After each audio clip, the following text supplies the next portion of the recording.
नमस्कार, मैं हूं आपके साथ अंजना शर्मा और आप देख रहे हैं देवी पूजक टाइम्स। आइए एक नजर डालते हैं इस वक्त की खास खबर पर। शरद पवार का एनसीपी चीफ के तौर पर चुनाव गैर कानूनी था, स्पीकर के सामने अजित गुट की दलील। शिवसेना विधायकों की अयोग्यता पर स्पीकर के फैसले के बाद अब सभी की नजरें राष्ट्रवादी कांग्रेस पार्टी के विधायकों की अपात्रता के मामले में टिकी है। अजित पवार की अगुवाई वाली एनसीपी गुट के मुख्य सचेतक अनिल पाटिल ने शरद पवार के अध्यक्ष बनने को गैर कानूनी कहा है। पाटिल ने महाराष्ट्र विधानसभा अध्यक्ष राहुल नार्वेकर के समक्ष एक हलफनामा प्रस्तुत किया है। इसमें कहा गया है कि शरद पवार का एनसीपी के रूप में चुनाव अध्यक्ष अवैध था। ये पार्टी संविधान के अनुरूप नहीं था। नार्वेकर इन दिनों एनसीपी के प्रतिद्वंदी गुटों द्वारा दायर अयोग्यता याचिकाओं पर सुनवाई कर रहे हैं। राहुल नार्वेकर ने अगली सुनवाई के लिए 23 जनवरी की तारीख तय की है। दोनों पक्षों से दाखिल की गई हैं याचिकाएं। जलगांव के राकांपा विधायक अनिल पाटिल एकनाथ शिंदे सरकार में राहत एवं पुनर्वास मंत्री हैं।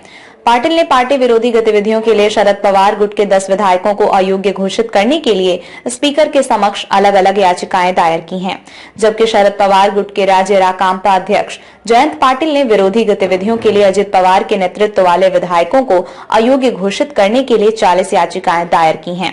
अजित गुट के मुख्य सचेतक पाटिल ने हलफनामे में कहा है कि पार्टी को शरद पवार द्वारा चलाया और प्रशासित किया जा रहा है। ये पार्टी के संविधान के प्रावधानों का उल्लंघन है।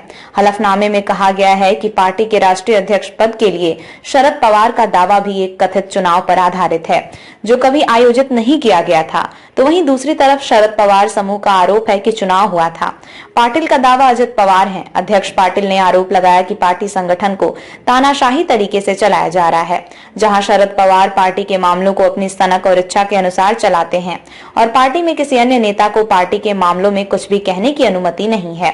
इसके अलावा पाटिल ने कहा कि राज्य अध्यक्षों और राष्ट्रीय समिति और कार्य समिति सहित सभी समितियों का चुनाव होना था, लेकिन शरद पवार ने वास्तव में अपनी कथित क्षमता में सभी राज्य अध्यक्षों को अध्यक्ष के रूप में नामित किया है।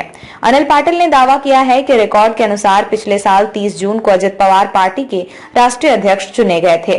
इस संबंध में चुनाव आयोग को भी सूचित किया गया था। खबरों में अब तक के लिए बस इतना ही। फिर होगी आपसे मुलाकात कुछ ऐसी ही खास खबरों के साथ। तब तक के लिए नमस्कार और देखते रहिए देवी पूजक टाइम्स।